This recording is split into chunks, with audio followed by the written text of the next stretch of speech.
Ini kapal yang mereka gunakan. Itu karena di bawah angin, lihat angin dia naik ke atas. Kapal ini dibawa ke atas, baru dia bergerak sesuai dengan arah angin.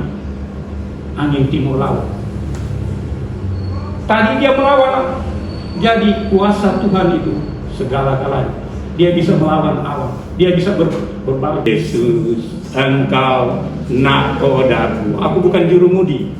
Karena dalam keadaan begini, nakoda mengambil alih memerintahkan jurumudi. Jadi saya selalu kalau saya berlayar, Yesus adalah nakoda yang agung.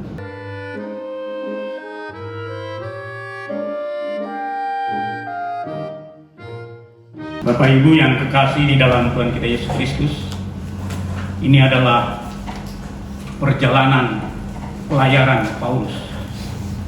Ini kalau kita melihat ya, ini pembacaan kita. Jadi tujuan ini adalah pembacaan kita tadi, kapal kandas di Malta. Nah, kita akan merenungkan pelajaran pelayaran Paulus yang dihadapi mulai dari hari Minggu. Kita melihat dia dari sini. Ini adalah Sidon. Dia berlayar ini yang titik-titik ini. Ini sampai di Mira. Itu sudah kelihatan bahwa pelayarannya itu sangat berat. Seakan-akan kapalnya itu tidak maju. Mereka mencapai Mira itu lama. Nah, di sini di Mira ini, di kota Likia ini, pelabuhan Mira ini, di kota Likia, Julius, perwira batalion Kaisar ini, dia menggantikan kapal yang dari Alexandria yang akan menuju ke Italia. Jadi di sini dia menggantikan kapal. Nah, dari sini mereka berlayar. Terus angin sudah kencang, sudah mulai kelihatan. Cuacanya yang gak baik, sampai mereka melewati Kinidus. Dia terus berlayar menuju ke Tanjung, melewati Tanjung Salmone ini. Ini kita lihat ya. Kemudian sampai tibalah mereka di Pelabuhan Indah. Ini ada namanya Kota Lasea, tapi pelabuhannya Pelabuhan Indah. Nah, di sini Paulus melihat situasi pelayaran yang begitu.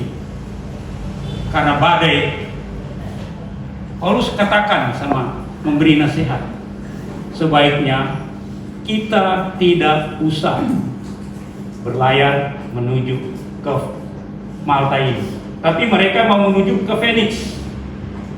Ini sebelah baratnya pulau apa? Kreta ini, ya, barat daya pulau Kreta. Mereka akan berlayar menuju ke sini. Tapi kita melihat mereka lebih percaya kepada jurumudi dan nakoda. Perwira Julius itu lebih percaya kepada jurumudi dan nakoda. Ya mungkin kalau kita juga pada saat itu kita lebih percaya kepada jurumudi dan nakoda, karena mereka tidak tahu siapa Paulus itu. Mereka cuma tahu Paulus itu adalah tahanan. Tapi Paulus dengan wibawanya, dia memberitahukan sebaiknya kita tidak usah berlayar, karena kita akan mengalami kerugian yang besar, baik material, baik kapalnya, muatannya, bahkan mengancam keselamatan manusia. Ini semua ada di pembacaan ini hari Selasa ya, Kamis. ini ya. Kemudian dari sini akhirnya mereka berlayar karena angin itu masih sepoi-sepoi. Pada waktu mereka berlayar, Ibu, pada waktu mereka berlayar dari sini, tiba-tiba bertiuplah angin dari timur laut. Jadi kalau istilah pelaut, kalau angin itu dari, kalau arus ke. Jadi kalau angin dari timur laut, dia bertiup menuju ke, nah ini kan utara, ini timur laut, ini timur.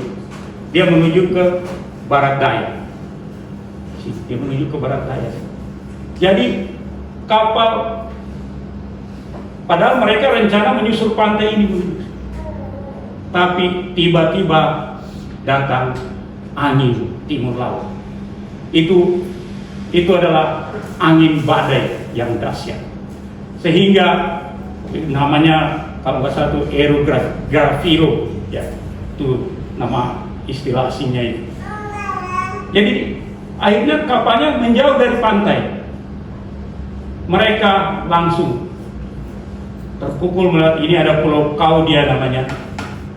Itu kita bisa baca juga ada di Alkitab pasal 27. Terus mereka diombang-ambingkan oleh badai. Nah, di sini mereka mulai menghadapi akan pencobaan badai sangat berat. Dan mereka waktu itu berlayar beda dengan kapal sekarang pakai mesin. Mereka pakai layar. Sehingga karena mereka masih berlayar pakai layar, mereka takut nanti kapal akan terdampar di sini. Terusir di sini adalah beting, ada beting pasir campur karang yang bisa.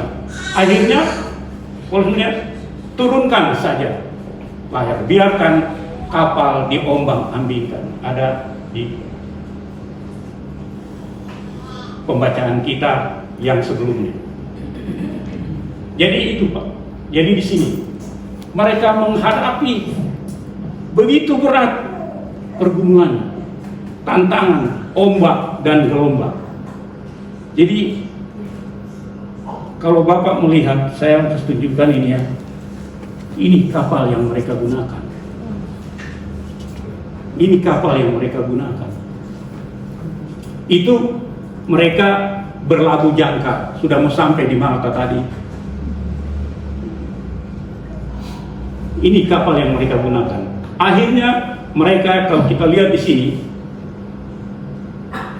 mereka sudah menggulungkan layar tadi yang ini. Nah, ini Pak, Bapak Ibu yang kekasih. Jadi begitu hebatnya angin badai dan gelombang menerpa kapal. Badai dan gelombang. Mereka berusaha untuk menyelamatkan kapal itu dengan kekuatan mereka sendiri. Tapi dalam mereka berusaha, akhirnya mereka juga putus asa.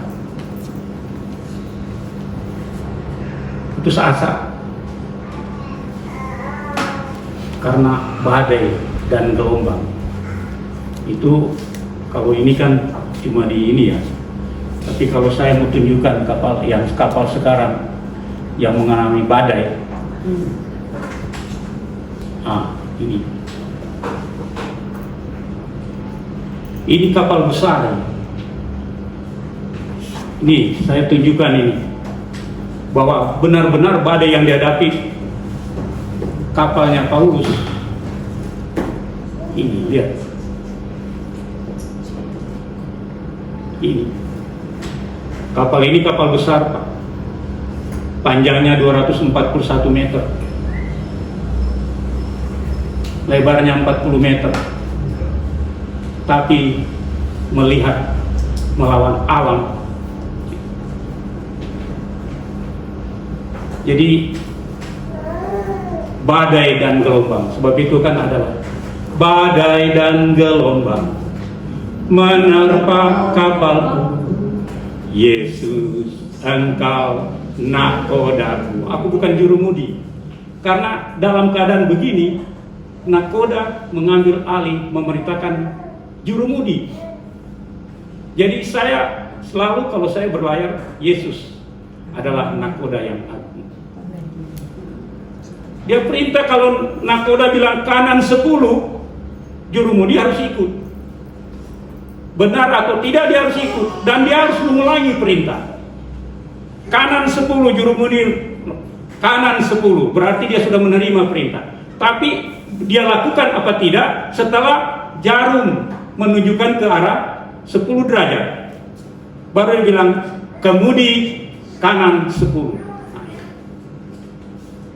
Jadi memang kalau saya melihat ini yang mengarang lagu ini, ya tadinya juga saya belum terpikir, tapi saya melihat yang mengarang lagu ini mungkin mereka yang sering ke Danau Galilea, yang kapal itu di danau itu, yang mengemudikan itu kemana-mana kan itu jurumudi.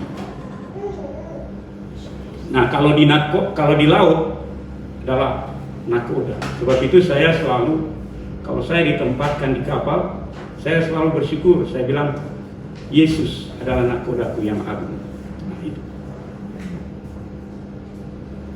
Jadi ini hanya saya memperlihatkan bahwa memang badai yang dihadapi oleh Paulus dan penumpang serta awak kapal. Tapi perlu kita ketahui, Paulus juga sebagai manusia pasti ada ketakutan, pasti. Tetapi ia merasa kuat. Karena apa? Karena dia keyakinan imannya bahwa Tuhan ada bersama-sama dengan mereka. Itu keyakinannya Paulus. Roma 1 ayat 16 berkata demikian.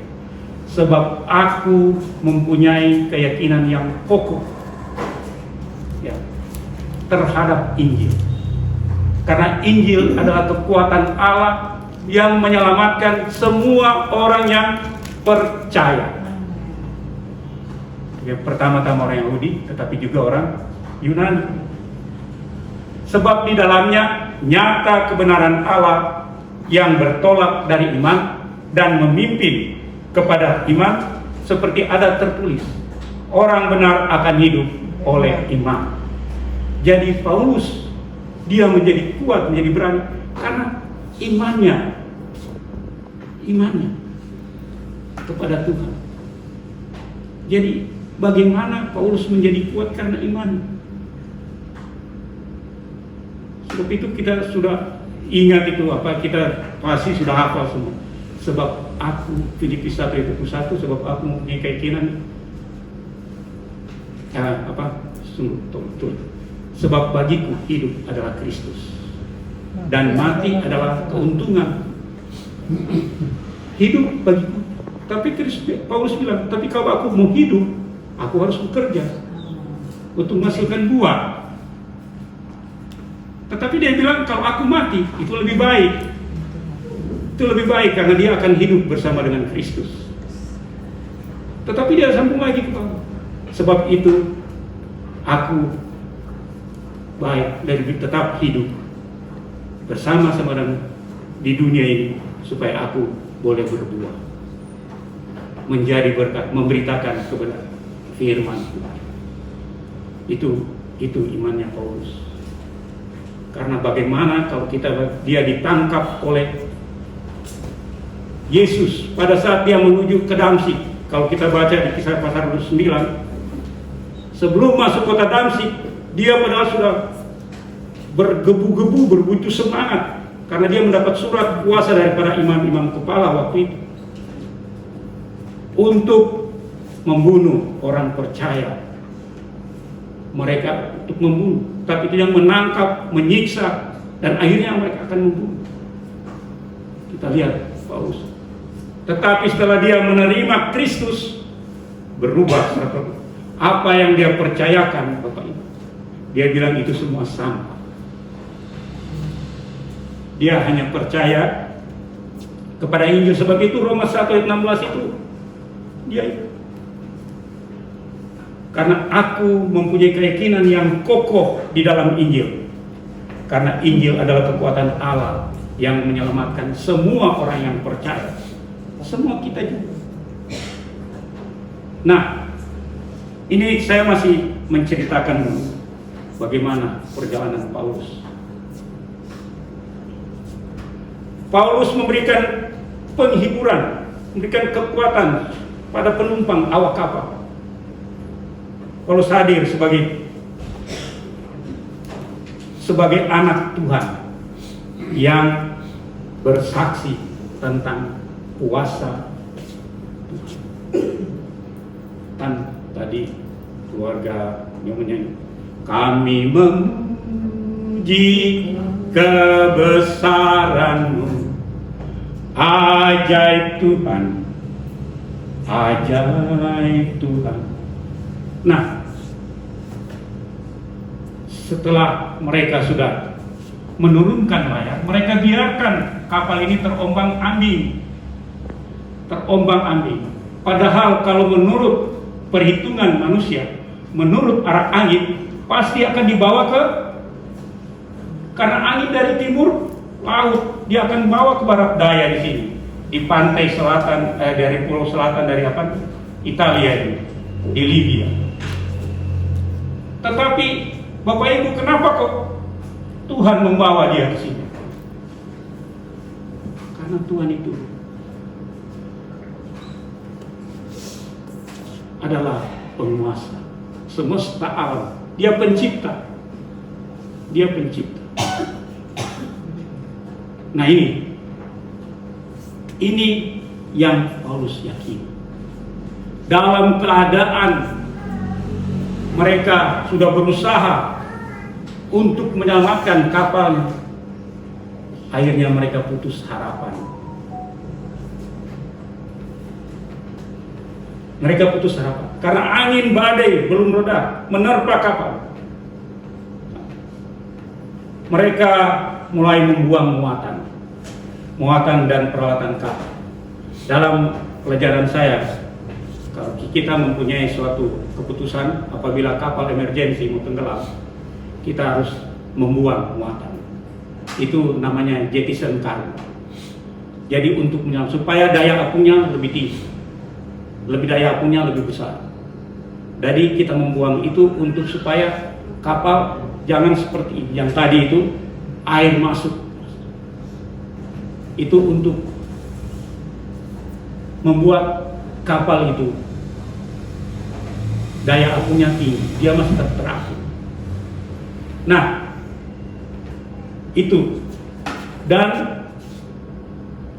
Bapak Ibu, kalau asal jangan mesin itu mati mesin. Tapi kalau kita lihat ini Paulus, mereka dibiarkan berombang-ambing karena mereka sudah tidak putus asa, karena mereka tidak bisa mencapai ke tempat ini. Tapi Paulus tampil, dia berdiri. Kalau saja kamu mendengar apa yang saya sampaikan tadi di sini, Bapak Ibu, ya. Supaya jangan kita maju ke pelayaran, pasti kita akan dibebaskan, terlepas dari kerugian muatan kapal dan jiwa kita tidak terancam seperti ini. Tapi kita lihat Paulus, ya, karena dia percaya penyertaan kasih, dia percaya, dia iman, dia percaya kepada Tuhan, sehingga dia katakan,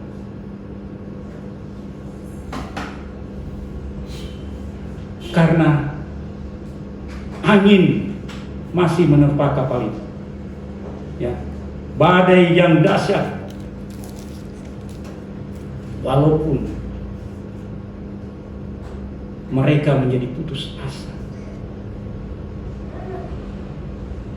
Tapi Paulus katakan,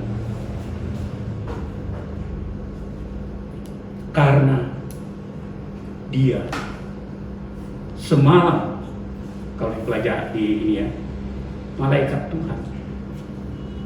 Kita bisa baca itu ayat 22, 23, 24. Bagaimana malaikat Tuhan,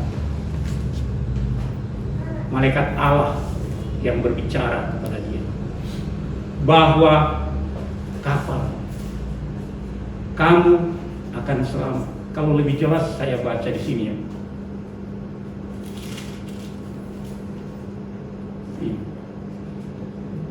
Tetapi sekarang juga dalam ayat 22 ya, dalam kesukaran ini aku menasihatkan kamu supaya kamu tetap bertabah hati, sebab tidak seorang pun di antara kamu yang akan binasa kecuali kapal ini. Itu firman yang disampaikan oleh firman Tuhan disampaikan kepada Paulus. Kecuali kapal, tapi kamu akan selamat. Nah, sebab itu Paulus kata jangan takut. Malaikat berkata kepada Paulus, jangan takut Paulus, engkau harus menghadap Kaisar. Tujuannya dia menghadap Kaisar, bukan untuk mempertentangkan, tapi dia akan memberitakan firman di Roma sana. Dan sesungguhnya oleh karunia Allah, maka semua orang yang ada bersama-sama dengan engkau di kapal ini akan selamat karena engkau. Sebab itu Bapak Ibu, khotbah saya judulnya khotbah saya itu satu orang percaya. Satu orang percaya menyelamatkan awak kapal dan penumpang. Satu orang percaya di atas kapal itu menyelamatkan. Tahu Bapak Ibu berapa penumpang yang ada? Ya, 237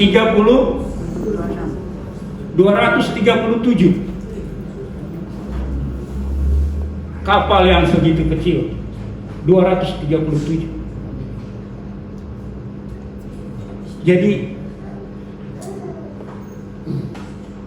karena apa? Paulus itu percaya. Kita lihat tulisan-tulisan Paulus ini, surat-suratnya itu ada 16-nya di Perjanjian Baru. Ditambah dengan 11 dari Matius, Markus, Lukas itu semua. Itu ditambah dengan apa? 16, 11 jadi 27. Jadi Perjanjian Baru itu ada 27 kitab. Ya, 27 kitab. Di dalamnya itu surat-surat Paulus yang menguatkan, memberitakan bahwa kalau kita percaya kepada Tuhan, kita pasti selamat. Ya, itu perjalanan yang dihadapi oleh Paulus. Dan kita lihat, tadinya mereka tidak percaya kepada Paulus, perwira tidak percaya kepada Paulus. Tapi akhirnya mulai berbalik karena melihat bagaimana Paulus begitu tenang. Dia menyampaikan karena dia percaya kepada Tuhan yang hidup. Tuhan yang hidup. Tuhan kita bukan Tuhan yang mati, Tuhan yang hidup. Dia percaya kepada Tuhan. Jadi sudah diberikan jaminan. Dalam jaminan. Nah, dan kapal kita lihat di bawah hanyut sampai sudah mendekati di sini. Pertama, mereka sudah melihat sudah dekat daratan. Mereka sounding, maksud sounding itu mengukur kedalaman laut. Pertama 20 depa itu. Depa ini kan itu kira-kira 1,5 meter. Jadi kalau 30 meter. Kemudian makin itu karena di bawah angin, lihat angin dia naik ke atas. Kapal ini dibawa ke atas. Baru dia bergerak sesuai dengan arah angin timur laut. Tadi dia melawan, jadi kuasa Tuhan itu segala-galanya. dia bisa melawan awan, dia bisa berbalik. Itulah kebesaran kuasa kasih Tuhan. Sekarang setelah itu kapal bergerak menuju mereka yang belum tahu. Pembacaan kita, pembacaan kemarin masih terus dia. Kemudian sudah mendekat. Nah, kita melihat ya, sudah mendekat, mereka membuang 4 jangkar. 4 jangkar, nih yang kita lihat. 4 jangkar bukan di haluan, di buritan. Supaya nanti kapalnya, karena dia ditiup angin, mereka sambil mengulurkan jangkar itu sampai dia kandas haluannya. Ya kan? Nah, yang kena itu adalah buritannya diterpa ombak terus. Akhirnya kapal itu sesuai dengan apa yang disampaikan Paulus. Nih, 4 jangkar. Kenapa mereka 4 jangkar? Karena itu pasti haluannya akan ke depan berlawanan dengan menuju ke arah barat, ke darat, dan beritanya tetap menghadap angin. Bagaimana angin menerpa sehingga kapal ini harus hancur. Itulah kebenaran firman. Jadi mari, dan sudah ada yang merencanakan membunuh Paulus. Prajurit-prajurit itu membunuh. Memang secara SOP mereka membawa apa namanya? Tahanan. Itu kalau saudara, mereka harus matikan daripada kalau dia lari meninggalkan itu. Kalau dia lari, mereka yang kena. Tetapi Julius yang tadinya dia hanya percaya kepada nakoda dan jurumudi, dia percaya apa yang dikatakan Paulus, sehingga dia menggagalkan anak buahnya, prajuritnya akan membunuh dia. Dan akhirnya semua diperintahkan turun ke darat. Nah, inilah sampai pembacaan kita. Badai dan gelombang tetap menerpa, tetapi firman Tuhan. Tadi kalau saya mendengar lagu dari sektor 1, sehelai rambut itu tidak akan terjatuh tanpa sedih. Ada pasal 27 ayat 34. Pasal 27 ayat 34. Karena itu aku menasihatkan kamu supaya kamu makan dahulu. Hal itu perlu untuk keselamatan. Titik. Tidak seorang pun di antara kamu akan kehilangan selai pun dari rambut kepala.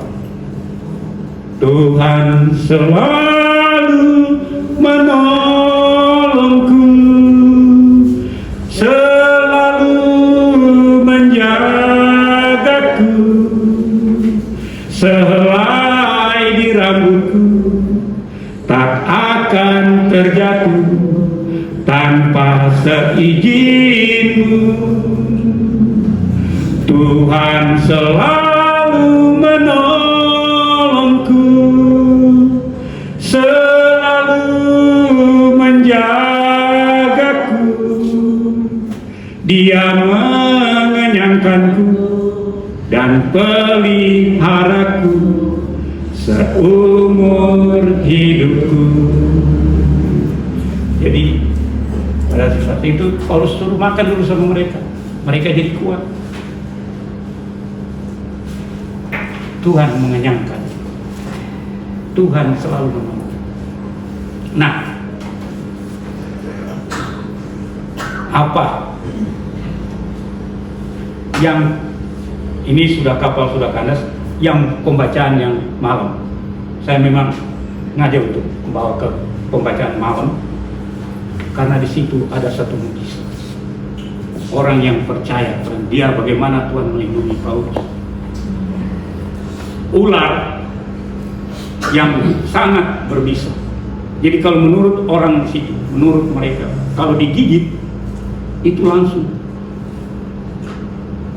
Sehingga mereka pada saat Paulus itu ayat 3 itu, pasal 20 ayat 3, pada saat ular menggigit itu mereka langsung katakan, ini orang sudah luput dari bahaya badai.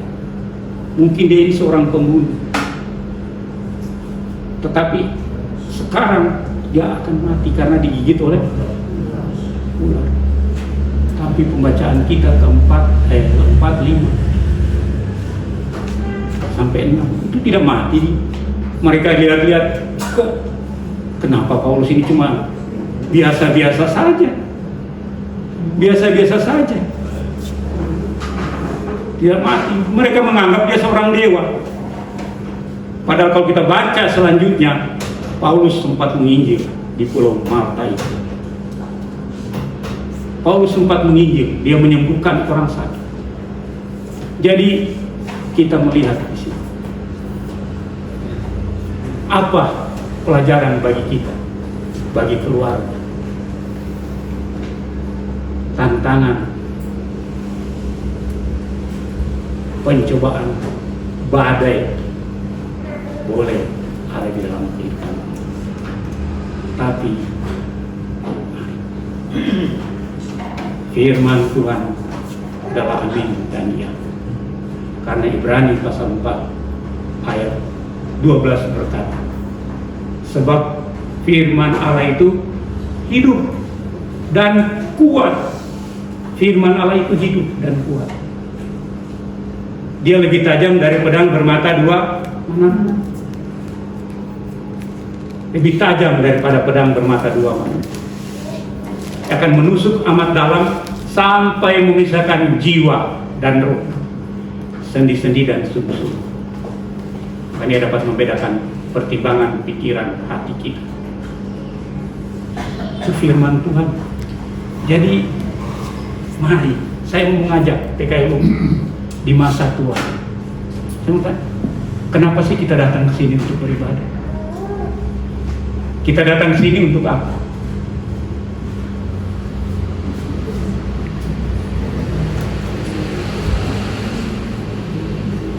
Kita datang ke sini untuk kita bertemu dengan Yesus. Untuk kita supaya iman kita dibangun. Masa tua ya. Moto PKLU, ya, moto PKLU ini Mazmur 92 ayat 15. Sampai masa tua pun mereka tetap berbuah dan menjadi gemuk. Sampai pada masa tua pun mereka tetap berbuah, menjadi gemuk dan Mazmur 9 dan segar. Itu ini hijau ini segar. Kenapa saya pakai hijau ini? Hijau itu menandakan segar. Tetapi di situ sampai pada masa tua pun mereka itu siapa sebenarnya? Sampai pada masa mereka. Kalau kita baca ayat mulai dari ayat 13. Mulai ayat 13, orang benar akan bertunas seperti pohon korma dan akan tumbuh subur seperti pohon apa? Pohon aras di Lebanon. Tahu pohon aras itu di Lebanon itu pada waktu Salomo membangun bait Allah itu berapa banyak itu diambil dari sana. Berbalok-balok, panjang-panjang itu 4 meter. Itu membangun bait Allah. Pohon aras. Kemudian itu orang benar. Orang benar. Dan ayat 14, mereka yang ditanam di pelataran bait Allah akan bertunas. Mereka yang bertanam di bait Allah akan bertunas di pelataran bait Allah. Nah, itu yang kita menjadi moto kita PKLU GPIB, ayat yang ke-15. Nah, untuk apa kita bertumbuh? Yaitu ayat 16 itu paling penting, untuk memberitakan bahwa Tuhan itu benar. Jadi kita tidak sia-sia Bapak Ibu kita datang ke sini untuk memberitakan bahwa Tuhan itu benar. Tuhan itu benar.